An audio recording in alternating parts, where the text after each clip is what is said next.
Сәлеметсіздер ме? Аудио әңгіме арнасының қымбатты көрермендері. Өмірде болып жатқан шынайы оқиғаларды тыңдағыңыз келсе, арныма тіркеліп, қолдау білдіріңіздер. Сіздердің әрбір қолдауларыңыз мені шабыттандырады. Шырылдаған үн билеу қағып толасымады. Бірақ өмір деп аталатын жарық дүниеге әлде қалай келгені ме, шымырқанды ма, әлде қара тастай зіл тағдырын тұла бойы түршігіп сезінді ме, қызыл шақа нәресте тынбай жылады.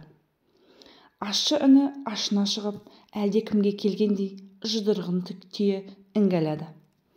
Терезенің сыртынан түнерген қара түнді тіліп өткісі келетіндей айғайға басты. Жақынынан медет күткендей ара-тұра ыңырсыған үн берді. Анасы сәбиіне көз қырында салмады. Өзін босандырып алған дәрігер Жұпаргүлге айтқан оны састырып тастады. Мұны азан-қазан дауыстан миым айналып барады. Алып кетші оны. Дәрігер: қазір ана мен баланы ажыратпайды. Бір палатада болады. Жұпаргүл жас келіншекке перзентханадағы жаңа тәртіппен мүлде бейхабарлығына таң қалды. Ғаламтор дамыған заманда титтей бір жаңалықты жасырып ұстау мүмкін емес еді ғой. Оның үстіне жас аналар өздері перзентханадағы барлық жайттарға құлағы түріліп келетін еді. Ал мына жедел жәрдеммен жеткізілген келіншек бір түрлі тосын. Құртақандай сәбиін иіскеп бауырына басудың орнына алып кет деп долданады. Ажыратпайды деймісің? Ажыратқанда қандай? Сандырақ халде жатса да қасіретінен үздіксіз сыр берген келіншектің қасынан кете алар емес Жұпаргүл. Бірақ бұлай тағат тауып әңгімелесуге мұрша қайдан болсын? Жұпаргүл өзге де міндеттерін атқаруға шығып кетті. Әйтсе де жас ананың өксігіні құлағынан кете алар емес. Күздің қара суығы күшіне мінген ызғарлы түн орнағанда барып Жұпаргүл келіншектің палатасына қайта келді. Кіре сала байқағаны ол нәрестені орнынан мүлдем қозғамаған. Өмірінің алғашқы сәтінен бастап батпақ қасіретті еншілеп алған бейбақ шақалақ қарны ашып ыңырсылай берді. Келіншекте қимыл жоқ.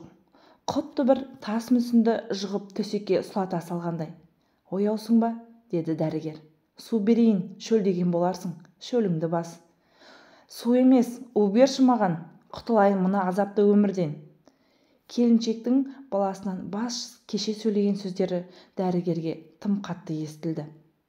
Дәрігер: мен тірі жанға жәрдемдесумен келемін. Күйеуім де дәрігер.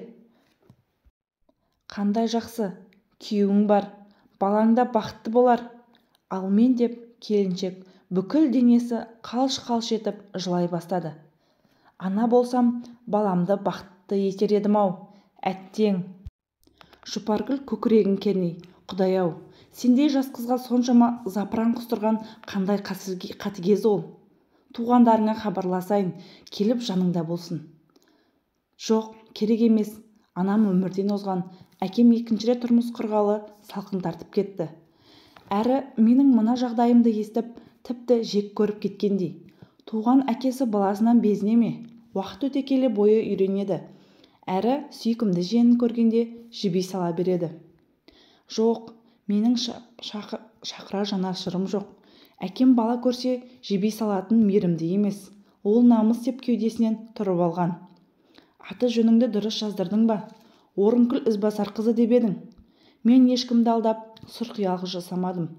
Керісінше өзім алданып бір әзәзілдің тұзағына түстім. Оның әр сөзіне сеніп ұшпа махаббатқа мас болып жүргенімде ол мені өзі айтқандай табиғи қажеттіліктеріне пайдаланып кетіпті. Оның әйелі, тіпті 2 баласы бар екен. Кеш білдім. Орынгүл өзінің кеш білген шындығын көзіне жасы сырғанай айтты. Ақырып жылап. Әй, аңғал сіңілім-ай, саған жәрдемдескім-ақ келіп тұр. Бірақ қалай көмектесерін де білмеймін. Жұпаргүлдің сөзін қалта телефонның даусы үзіп жіберді. Жұпаргүл Әзібай қызы, шұғыл жеткізілген ана бар. Тездетіп қабылдау бөліміне жетіңіз. Орынгүл, мен жұмыс арасында келемін. Оған дейін сен сабаңа түсіп, ас суыңды іш, толғағыңда ауыр болды. Жақсылап демал. Келіншек үндемеді. Әлденеге бекемденгендей сұлқ жата берді. Жұпаргүл қабылдау бөлміне жылдам жетіп барды. Толғағы қысқан әйелдің жанында бірнеше жақыны жүр. Орынгүл шырқырай жалғыз жеткен аянышты бейнесі көз алдынан жылжи өте берді. Жаның қиналғанда қасыңнан жақының табылғаннан үлкен демеу ғой. Бұл келіншекті де Жұпаргүл қиындыққа тап қылмай босандырып алды. Өмірге іңгілеп қыз бала келді. Нәзік үнімен анасын шат қылды. Жұпаргүл әйелдерінің туыстарының қуанышты хабарды жеткізгенше асықты. 10 жылдан аса осы аудандық перзентханада дәрігер болып жүр. Жұпаргүл қаншама нәрестенің өмірге келуіне септігін тигізіп жүр. Қаншама әкенің қуанышты жүзін көріп, өзі де солармен бірге қуанып, өзі ие бола алмай жүрген ана бақытын өзгелердің дидарынан байқап, тек қуанумен келеді. Сүйінші деп жайран қаққан талай жерде ақша алып жүгіргендер болып еді. Әлде бар ондайлы ақ көңілділер. Қуанса қолындағы барын ұстата салатын қазақ емеспіз бе? Жұпаргүл сүйіншісіне де беретін ерекше қара деп еске салуға ұсынылатын параны да алып көрген емес. Күйеуі Дархан екеуі ата-ана болар бақытты сәтін күтіп, сол ғажайып күнге таза жетуге тырысып жүреді. Құттықтаймын, сіз баланың әкесі боларсыз. Иә, әкесімін. Тезірек айтыңызшы, дәрігер ұл деп айтып еді. Ұлым жақсы ма? Қаққан қайыздай қара жігіт аптығып сөйледі. Тіпті құлақ аса қояр түрі жоқ. Кешіріңіз, жұбайыңыз қыз босанды. Мүмкін емес. Тексеру кезінде учаскелік дәрігер ұл деген. Қуаныш лебі лезде сейіліп, ала көзі шатынай қалды. Әйеліңіздің жағдайы жақсы, балада бір қалыпты. Одан басқа қандай бақыт, қуаныш болсын. Жұпаргүл қыз баланы бейне бір керексіз заттай көріп, зікір салуға дайын тұрған жігіт ағасына ашық жақтырмай қарады. 4 қыз туды, 5-шісі ұл болады деп сеніп едім. Мына өмірден ұлдың әкесі болмай өтемін бе? Кәдімгідей жоқтау сарынмен зозаптаған еркекті бірге келген үлкен әйел жұбата бастады. Не ексең, соны орасың, деді де Жұпаргүл кезекшілік орнына оралды. Бітпейтін қағаздарды толтырып, әріптесімен бірге бір талай отырды. Екеуара жұмыс жайында тәжірибесіз әріптесіне түсіндіріп отса да, Жұпаргүлдің ойынан бүгінгі екі жағдай кетпей қойды. Екеуі де дүниеге бала келгеніне назалы. Бәз біреулер жаттатпай қойған заңыма назалы. Бұрын қазақ қыз туса өрісі кеңейетін болды деп қуанбайтын беді. Ал қазіргілердің кейбірі әйелі қыз тапса ажырасамын деп қорқытады. Ал әкесіз туған сәби дегенмен жетімін жылатпайтын қазақпыз дегенде кереметпіз. Бірақ сол жетімдерді тастанды атандыруға тағдыр кезінен шеліктірмейміз. Бұрынғы қазақтан қазіргі қазақтың кем түскен ау. Әй, қойшы, мынадай ауыр ойлармен отырып уақытым өтпес. Одан да палаталарда бір көріп өтейін, деп Жұпаргүл орнынан атып тұрды. Ақырын көтеріліп, дәлізді бойлай келе жатып, кенет өзі де байқамастан Орынгүлдің палатасына келіп қалғанын байқамады. Бұл не, жас қызға жаны ашып тұрғаны ма? Жоқ әлде жетімін жылатпайтын қазақтың қайырымдылығы ма? Өз ойына өзі мылтыққан Жұпаргүл палатаға кірді. Бәрі тыныштықта ұйықтап жатты. Сәбилер алаңсыз пысылдаған күйі ұйықтап жатты. Жұпаргүл үшін ең қасиетті тыныштық бейкүнә нәрестелердің ұйқыдағы шағы болатын. Дәрігер, жақындаңызшы. Орынгүл басын жұлып алып, тұншыға сыбырлады. Не айтайын деп едің? Бір керегің бар ма? Жұпаргүл әйелді тыныштандырмақ болып жанына жетіп барды. Сіздің маған көмектескіңіз келе ме? Солай ма? Сыр сұрпақтамай, оқыстан тура қойылған сұрақтың астарынан Жұпаргүл әлдене бір жағдайда шамалап тұр. Иә, қолымнан келсе жақсылығымды аямаймын. Мына еш жазығы жоқ баланы аяймын. Шынымен көмектескіңіз келсе, онда мына баланы асырап алыңызшы. Менің тым болмаса көңілім тыныш жүрсін.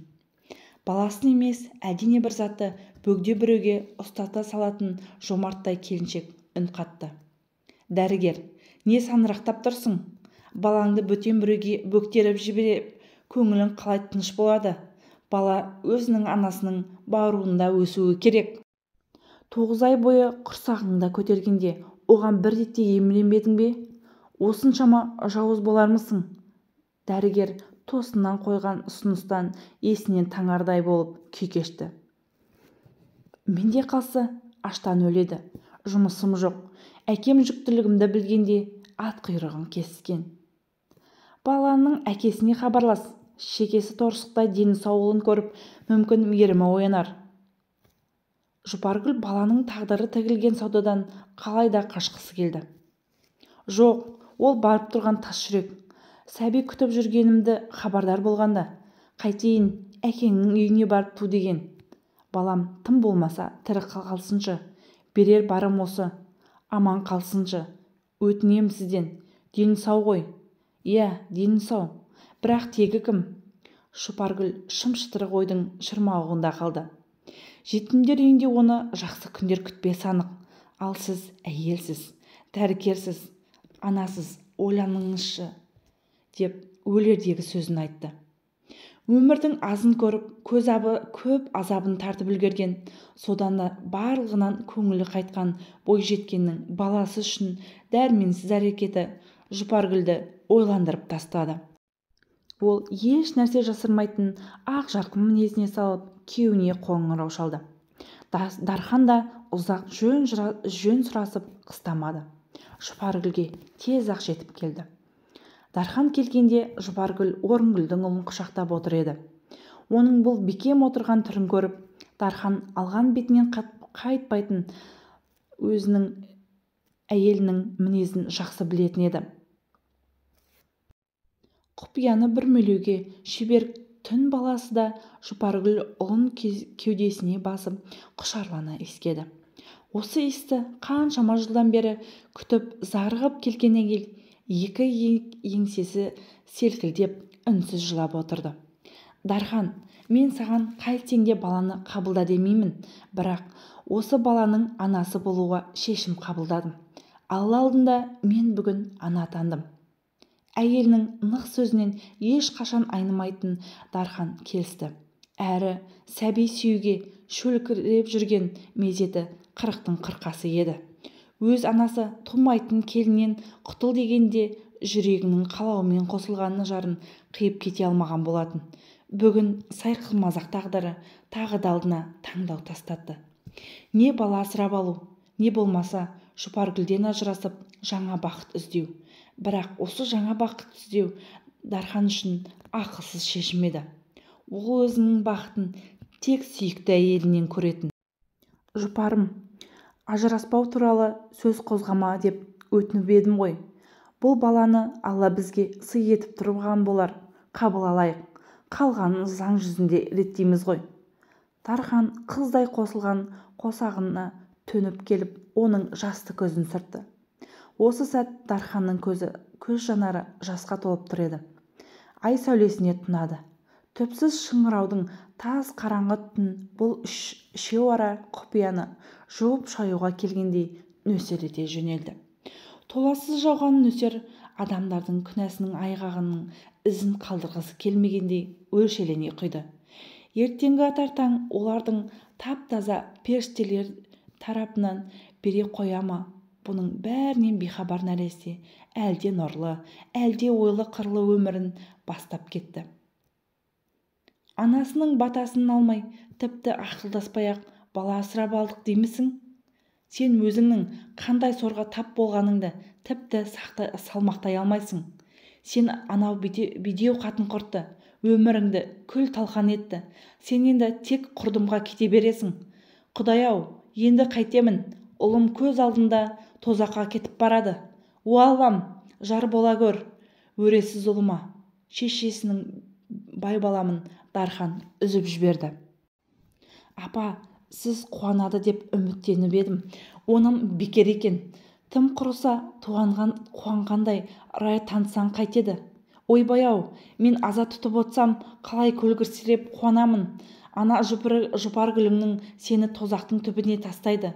Қайдағы бір тексізді бауырына басқан екенсің, одан не қайыр күтесің а?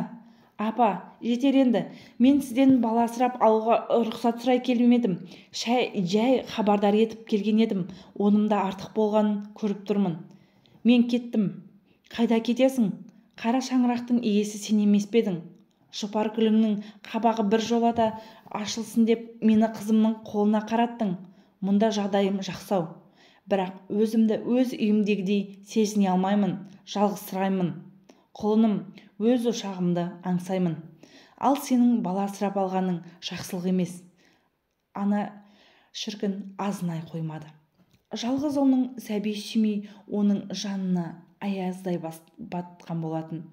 Бүгін ұлы мен келіні екеуі бір тастанды сәбиді асырап алғанын айтқанда, ана көңілдегі немерелі болмай мынау деген үміттің шорт кесілгендей. Содан да болар, ол жылап сықтаудан тынбады. Қай күнәм үшін мен бір қызыл етке зарықтырып қойдың, Құдайым, неге мен ел секілді немере сүйіп, өз шаңырағымда қартаймадым деп, ана шіркін ботадай боздай бастады. Жарқын отағасының шаңырағы күйреді ғой. Бала асырап алса, енді ана жылан келін өзі туа алмайды дегені ғой. Біліп едім, сол албастының алғаш келген күннен бастап қанжардай қатқан кепенен бір сұмдықты байқап едім. Қызым мен күйеу баламның қолынан ақыретке танармын. Онда барғанда отағасына не бетімді айтады білмеймін. Жалғыз ұлың тұяқсыз қалды деймін бе? Сен келінің соңынан жүріп, маған топырақта салмайтын түрің бар. Ал Құдай, мен сорлыны ал, көрсетпе бұдан өзге мазағыңды. Апа, әке атанғанымның несі мазақ? Әкемнің шаңырағының түтіні түзу ұша береді. Өкпе ренішті қойда үйге қайтшы. Жұпаргүлді де бекерге жазғыра бермеші. Сені үйден қуған кім бар? Немереңді көрсең, мені бүгінгідей ренжіткеніңнен өзің-ақ ұялатын боласың. Ол сондай тәп-тәтті, кіп-кішкентай. Тәйт, көрсетпе маған ол тексізді. Менің немерем жоқ, соны біліп қой. Шық үйден. Қайдиша кемпірдің даусы үйінен ашы шығып шаңқ ете қалды. Төргі бөлмеде алаңсыз ойнап жүрген 3 жасар жиені қатты дауыстан қорқып кетіп жылап қоя берді.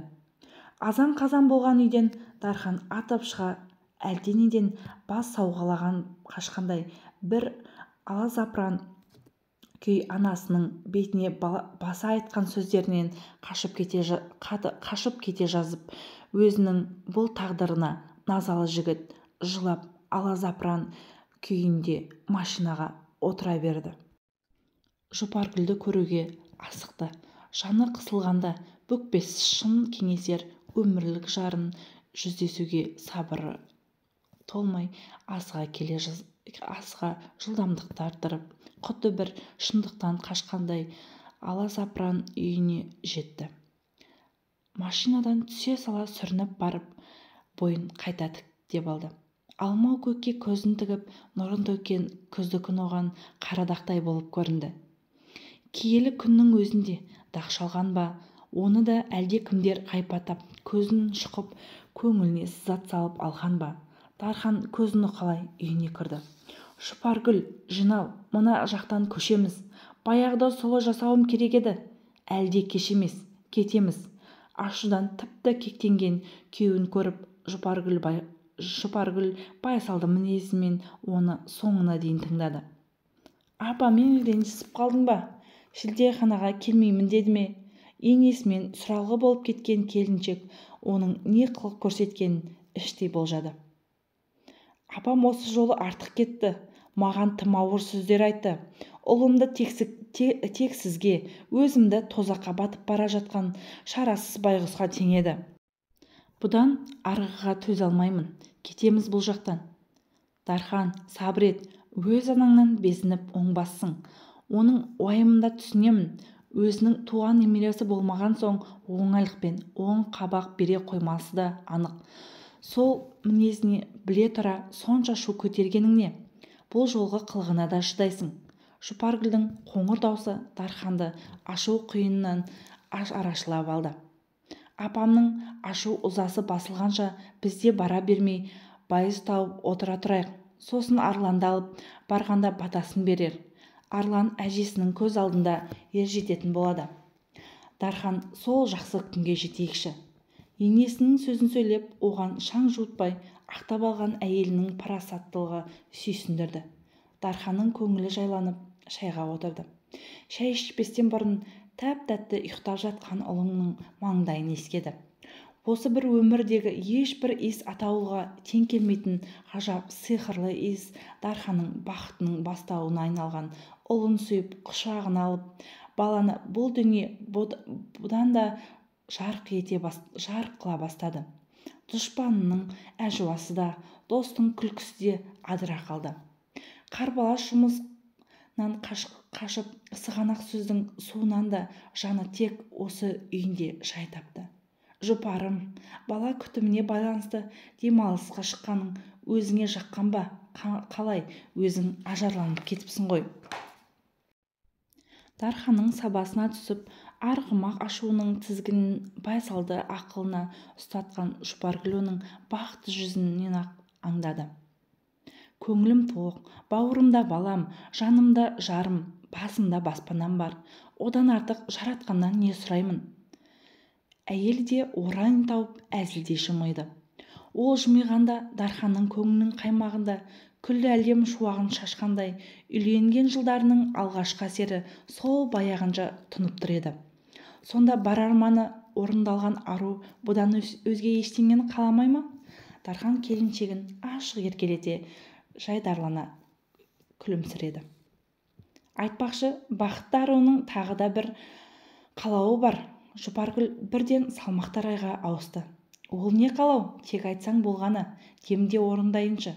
Еркелеген жанарын одан бетер бақытты бөлеуге дайын Дархан оның тілегін қазір-ақ оң шешіммен қауыштырардай құлшынып отыр еді. Бірақ әйелі әзілінен шын әзілге ауысты.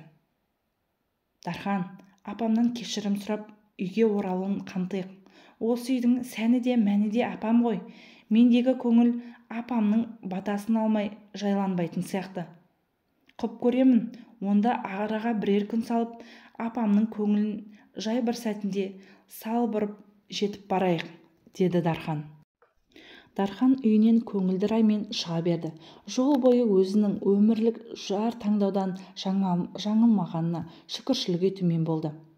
Анасы мен бұның арасындағы шайсыздықты жуып жіберуге дайын тұрған ақ ниетті келіншегін жанындай жақсы көретіні осы қасиеттерінен ғой. Өзге түсіне алмаса да Жұпаргүлдің оны түсінбей адастырмай қойған кезі жоқ. Жұмысына келіп жайғаса бергені сол еді. Қасына орынбасары Асан келіп, әйел дауысты Асан өзін бастығының құлағымен көзі санайтын. Неше мәрте бастығынан ұрыс естіп, сөз тасу мінезін талап етсе де сүйек сынды әдеттерін қояр емес. Бүгін де сөйтті. Басеке, сіз жоқта тазалық мамандары келмек. Ол жаңалық емес. Аурухана үнемі дайын ғой. Одан басқа бір айтарың бар ма? Тағы бір еркін тақырып қатты талқыланып жүр. Асан мұрнының астымен міңгірлеп айтуға ынтығып тұрса да, Дарханнан жасқанып, тамағын кеңеп, еркін тақырыптың жет сөз екенін білемін ғой. Дархан күлді де қойды. 10 жылдан бері оны артық сөзден аулақ жүруге оңдаса да, Асан сөздің қамын жайлаудан жаңылмай-ақ келеді. Ауруханада бәрі сіздің асырап алған балаңыз туралы айтып жүр. Біреулер оны сіздің жас тоқалыңыз бар, содан туған деседі. Ал енді біреулері жас қызды қорқытып, амалсыз баласын тастап кетуге көндірген дейді. Елден естіп көңіліңіз бұзылмасын деп амалсыздан алдын ала ескерткенім ғой. Жүрегіңізге жақын алмаңыз. Басеке, өсек қой ол. Асан сөзін аяқтамады. Бастықтың түрі ашудан күңіркеп барады. Жап аузыңды. Қайдағы тоқал? Қайдағы қызды қорқыту? Басеке, мына келер комиссия бір жағы сол балаңызды асырап алу құжаттарыңызды тексереді де заңдылық жағынан анықтайды деп естім. Дарханның көңілі енді орныққан ажарын алты қырдан асырып жіберді. шық кабинеттен. Тазалық мамандары қалай менің баламның құжаттарын тергейді деп булықты дәрігер. Басеке, оған несіне жүйкеңізді жұқартасыз? Өзіңіз де білесіз ғой, жұқарған жүйке қалпына келмейтін. Мен бар болғаны кет, шық, аузыңды жап, қараңды батыр. Дархан зор даусымен айқайлап ақыра салды. Асанның ақ халатының шеті желп етіп тайып тұрды. Өзі кетсе де Дарханның жүрегін сыздатып кетті. Кешке дейін кіріс-шығыс құжаттарын тынбай қараған Дархан үйіне жеткенше асықты. Ол үшін енді жұмыс орнында ыңғайсыз болудан адыра қалды. Төрткүл дүниеде тек жанын үй ғана жылытты. Өсектің өртінен кеудесін күйдіріп біткен кеш тыныштық түніне ұласты. Дархан айтпаса да оның көңіліндегі кірді Жұпаргүл байқамай қоймады. Жұпаргүл күйеуіне болған жайтты айт деп те қыстамады. Қосағының өзі шешкен сәтін күтті.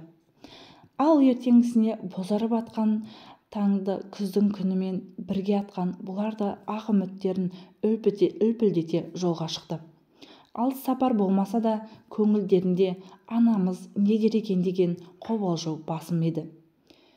Ертелете жеткен ұлы мен келіні және кішкентай Арланды қарындасының үйі ашық жарқын қабылдай қоймады. Қарындасы мен күйеу баласы тура бір жаназада отырғандай ырай бермеді. Анасы мүлде теріс қарап отыр. Келінің-ау деген жоқ.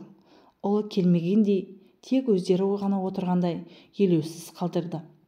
Дархан отбасында үнемі ыстық ықыласты көңілдің аялы алақанның әлпештеуінде өскен еді. Ес білгелі анасының теріс қарағанын көрген еместі. Бұл тым-тырыс қалып оның жанына батып кетті. Дархан бірден сөз бастады. Жұпаргүл Арланды құшақтап енесінің қас-қабағын бағып отыр. Апа, бұлайша бұл тыңдауыңа не себеп екенін жақсы білемін. Білсең неге келдің? Қай бетіңмен келдің?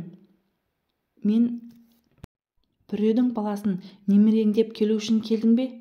Анасы өткен жылғыдан да суық тартқан тәрізді. Құдай-ау, бұл өз анасы ма?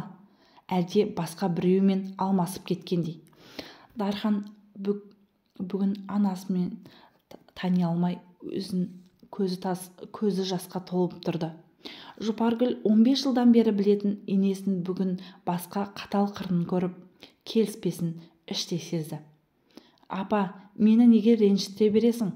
Қарашы, Жұпаргүл және ұлым үшеуміз сені өз үйіңе алып кетуге келдік. Өтінемін, жүрші үйге. Сенсіз ол үй күйреп қалды ғой. Дархан анасын көздері жәутеңдеп баладай жасаурай жалынды. Анасы міз бақпады. Есесіне қарындасы Маржан жағашып, көңіліндегі бар запыранды құса салды. Сен үйдің жалғыз ұлы ретінде өз міндетіңді атқара алмадың. Анама немере сүйгізбей, қу басын қушықтып, әбден жалғызсыраттыңдар. Енді ол байғұс менің аядай үйімді паналамай қайтсын. Ал сен әкемнен қалған кең сарай мен мал-мүлікті қайдағы біреудің баласына шашып жүрсің. Дархан қарындасының өзіне деген осыншама жек көрушілікпен айтқан сөздерін жүрегі тасқа айналдырып бара жатқандай теңселіп кетті. Анасының ашуын тарқатудың орнына бауырындағы қара жыландай болып басына қақшита көтеріп, өсектің отын тұтатып отыр екен ғой. Бәсе, әйтпесе анасы бұлай дәл осылай ешқашан жазғырмайтын еді ғой. Бірақ сәтте көп нәрсені түсінгендей Дархан кенет атып тұрды да, жүр апа, кеттік мына үйден. Мыналар сені маған деген ашуыңды өз пайдаларына асырып жүр. Өз үйімізге оңаша отырып кеңесеміз. Апа, жинал. Еш қайда да бармаймын. Менің сүйегім осы үйден шығады. Сен ана өзіңнің қолдан жасап алған отбасыңды ал да жөніңе кет. Ана шақалақты көрсетпе маған. Оған ешқашан жібімеймін. Немерем деп қарамаймын. Жұпаргүл күйеуінің жас сырғанаған жүзін өзі түсіп, іші қанжылап қоя берді. Ұлын бауырына қысқан күйі енесінің алдына тізерлеп отырып кетті. Апа, өз перзентіңізді неге сонша қинайсыз? Аяғыңызға жалынайын, үйіңізге қайтыңызшы. Сіз кеткелі тыныштық жоқ, жалынамын. Апа, ұлыңыздың бақыты үшін оған оң қабақ танытыңызшы. деп солқылдап жылап тізерлеп отырған келінін қайдыша кеудесінен итеріп жіберіп, менің сұңғылашым бір сұмдықты сезіп тұр. Бұл бала сендерге сор болып деді. Кет өз сорыңмен, баламды жайына қалдыр. Оған бала табатын әйелді өзім әперем. Апа, тоқтат, маған 18-дегі қызды әперсең де менен бала болмайды. Белсіздік ауруымен ауыратын мына мен. Қаншама емделсем де нәтиже жоқ. Жұпаргүлдің не кінәсі бар? Қорлама оны бұлай. Тұра кел, жұпарым, кеттік, көшеміз. Маржан ана кең сарайдай үйді соған тастап кетейін. Көзінің бір тояттансын дүние мүлікке. Дархан әйелін қолынан жұлқып тұрғызып алып, Жұпаргүл егіліп жылап бауырын баса алмай 10 жылдан бері жасырып келген тек екеуі ғана білетін құпияны күйеуінің табан астында жария еткені оны Жұпаргүл жақтырмады. Тек бас шайқаумен ғана білдірді. Өтірік, мына қатын өз кінәсін жасыру үшін сенің аузыңа осылай сөз салып тұр ма? Бұл шүйке бастан не таптың соншама? Соның құлы болып жүрсің ба? Кетсең кет, өз сорыңды арқалай кет, деп шешесі қуып жіберді. Шешесімен жүздесіп, ауыр сезім құшағын шыққан Дархан көп ұзамай сонау батыстан Алматыға қопарыла көшті. Маржан әкесінің бос үйін емденіп мәз болды. Асан орынбасар қызметінен бөлек өзі армандаған бас дәрігер дәрежесін иемденді. Дарханға мал-мүлкте, атақ дәрежеде керек емес еді. Оған бар қымбаты сүйікті отбасы, сүттей ұйыған отбасы болып өз жөніне кете барды.